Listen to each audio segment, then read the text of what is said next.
Selamat sore semuanya. Pada kesempatan ini saya akan memberikan tips agar kuliah cepat kelar. Maksimal 8 semester. Apa mungkin? Kan seperti itu pertanyaannya. Nah, jadi bukan tidak mungkin. Tapi sejauh mana usaha Anda, niat Anda, tekad Anda untuk selesai tepat pada waktunya. Nah, bagaimana caranya? Nah, jadi ikuti video berikut ini. Saya akan memberikan tips-tips bagaimana supaya Anda bisa selesai kuliah cepat pada waktunya, ya. Kita lanjutkan. Adapun tipsnya adalah dua hal berikut ini Anda harus kuasai. Yang pertama adalah Anda harus memiliki skill menulis, ya. Skill menulis maksudnya di sini adalah bagaimana Anda bisa menyelesaikan skripsi tentunya, ya. Menulis atau mengetik skripsi sendiri, ya. Nah, ini perlu Anda kuasai skill menulis. Kemudian adalah Anda harus menguasai skill pengetahuan di bidang yang Anda tekuni tersebut, ya. Seperti itu. Nah, untuk selanjutnya kita akan bahas apa-apa saja yang Anda akan lakukan pada masing-masing bagian, ya. Nah, kita mulai pada skill menulis. Anda harus menguasai skill menulis dengan beberapa hal yang harus Anda lakukan. Yang pertama adalah mengerjakan tugas dengan mengetik sendiri, ya. Mengetik sendiri artinya, ya, kita berusaha atau Anda harus melakukannya sendiri. Jadi apa yang Anda harus lakukan supaya Anda mempunyai skill menulis? Dalam hal ini, yang pertama adalah jangan Anda melakukan copy paste setiap tugas-tugas yang diberikan oleh dosen, ya. Nah, jadi setiap tugas-tugas yang diberikan dosen, jangan Anda copy paste. Nah, itu sangat fatal bagi Anda karena Anda tentunya tidak akan pernah berusaha untuk meningkatkan kemampuan menulis Anda. Yang kedua adalah jangan memindahkan dari buku atau dari sumber lain. Di sini maksudnya adalah Anda tidak boleh atau tidak seharusnya, ya, mengetikkan seperti apa yang persis yang ada di dalam buku. Jadi itu namanya memindahkan, ya. Jadi jangan Anda lakukan seperti itu. Atau memindahkan dari sumber-sumber lain. Jadi sama persis. Jadi Anda tinggal membaca dan mengetikkan. Jadi tidak akan meningkatkan skill menulis Anda.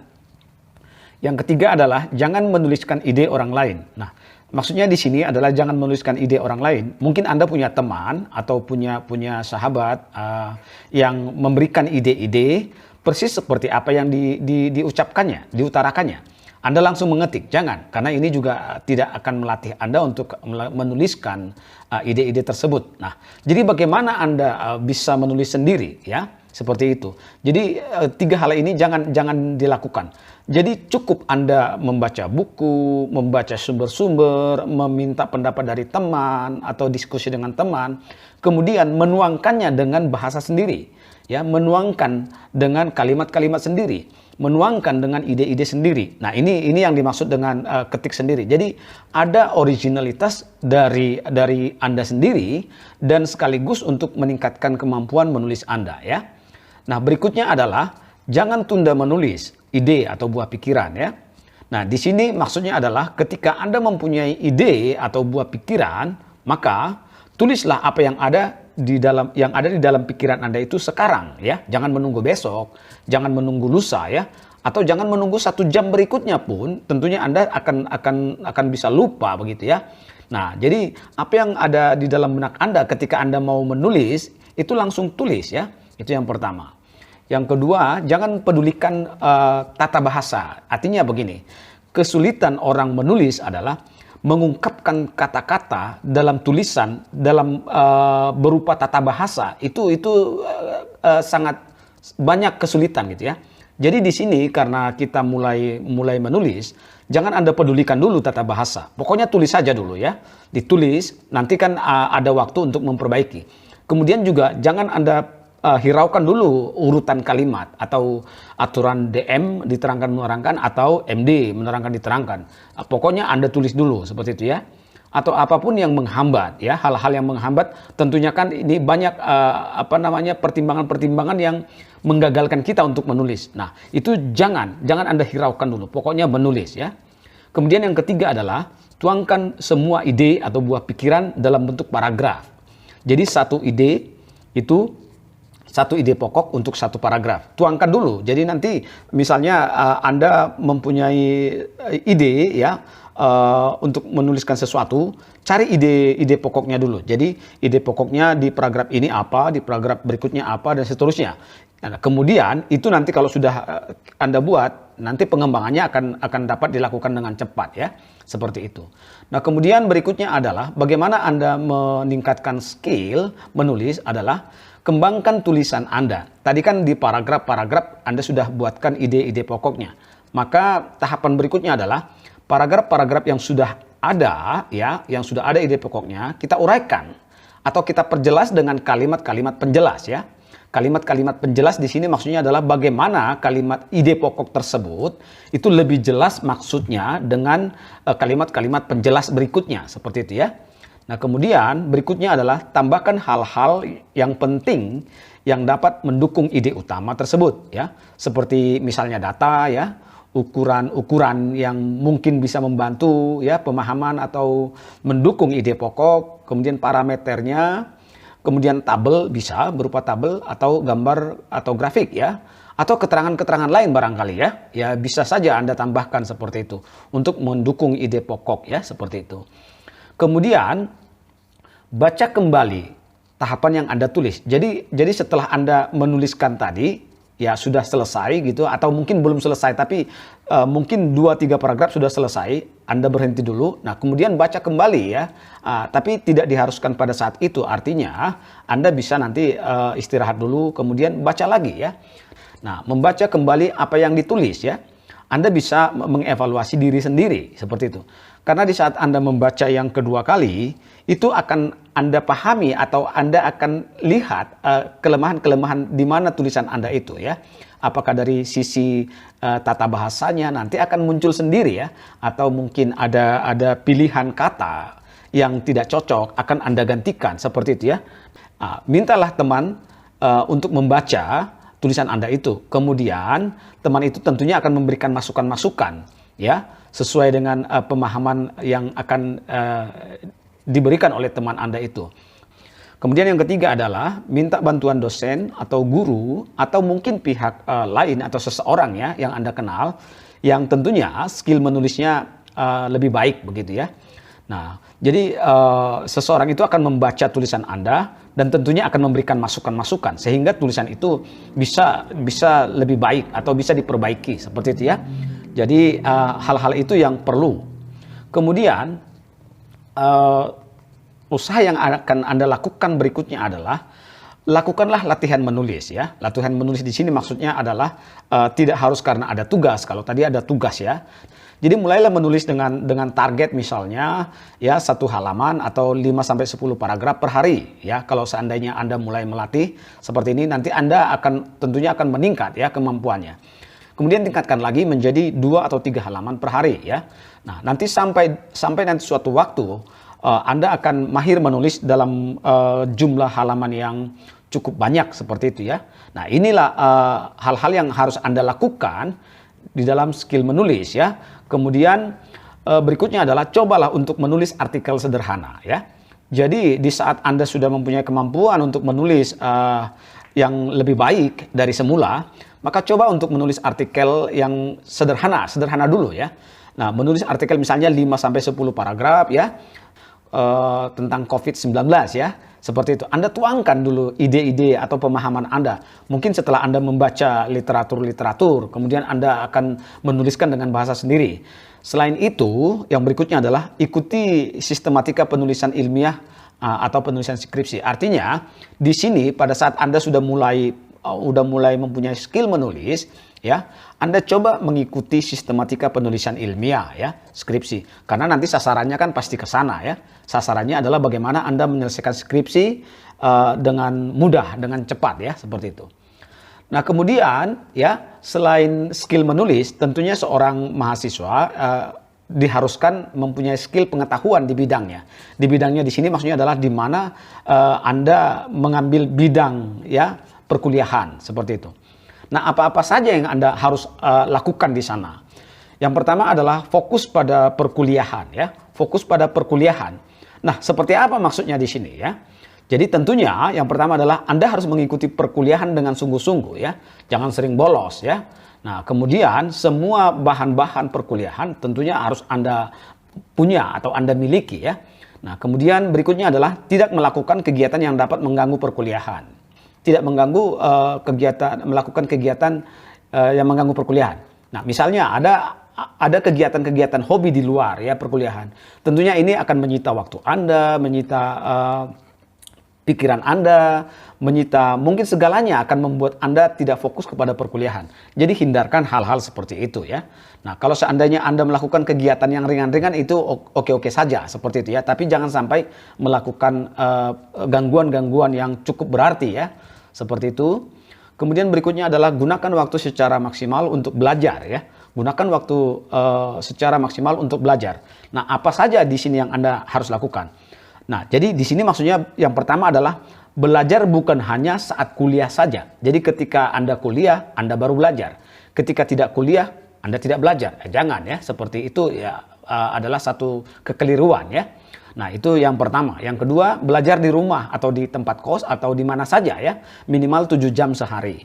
7 jam sehari ini sebenarnya sudah minimal sekali ya.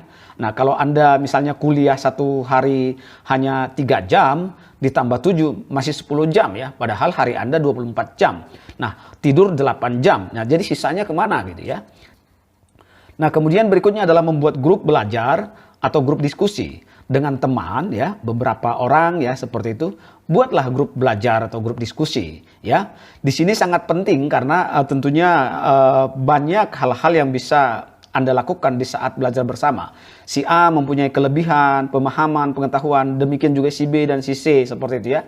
Saling bertukar pengetahuan dan juga saling memberi ya, seperti itu. Kemudian di sini perlu juga saya beritahukan bahwa membuat grup diskusi itu jangan terlalu besar jumlah anggotanya. Misalnya mungkin idealnya itu cukup maksimal 5 orang ya. Kalau seandainya Anda buat 10 itu sudah mungkin ya tujuan diskusi tidak lagi terarah gitu ya. Kalau semakin besar, semakin banyak orang, maka tujuan diskusi mungkin sudah sudah tidak lagi fokus, sudah banyak ngobrol ya seperti itu. Nah, jadi hindarkan membuat grup yang jumlahnya besar. Kemudian ulangi materi yang telah diberikan dosen saat kuliah ya. Ulangi materi perkuliahan pada saat itu. Artinya ketika Anda kuliah pagi, ulangilah materi itu di siang hari atau di sore hari atau mungkin di malam hari. Seperti itu maksudnya ya. Nah, kemudian latihanlah dengan contoh soal atau kasus sesuai topik ya. Nah, di sini maksudnya adalah tidak harus dosen memberikan kasus atau soal atau tugas baru Anda melakukan latihan gitu. Jangan ya. Jadi Anda harus mampu mencari soal, mengerjakannya sendiri. Kemudian itu melatih seperti itu terus sehingga Anda mempunyai kemampuan ya sesuai dengan topik yang sudah Anda pelajari itu gitu ya. Nah, kemudian selain itu, skill pengetahuan yang harus Anda miliki bagaimana caranya adalah banyak membaca buku dan jurnal ya tentunya. Bacalah buku, jurnal sesuai topik. Artinya topik per topik ya. Jadi Anda jangan hanya mengandalkan bahan kuliah atau slide yang diberikan dosen. Artinya di luar itu Anda harus cari referensi lain. Apakah buku, jurnal atau apa yang lain, bentuk yang lain sesuai dengan topik yang sedang Anda pelajari gitu ya. Nah, kenapa? Karena tentunya kita harus memahami bahwa adapun yang diberikan dosen itu sangat terbatas dari sisi waktu ya. Jadi tidak mungkin pertemuan dalam bentuk 2 atau 3 SKS itu satu topik selesai atau sudah maksimal atau sudah komplit. Tidak akan terjadi seperti itu ya. Kemudian yang kedua adalah carilah perbandingan dari sumber lain terkait topik yang diberikan dosen. Ya, seperti yang saya katakan tadi, Anda bisa mencari sesuatu hal tentang topik tersebut ya di internet ya, mungkin di jurnal-jurnal penelitian orang dan seterusnya ya. Itu harus Anda lakukan.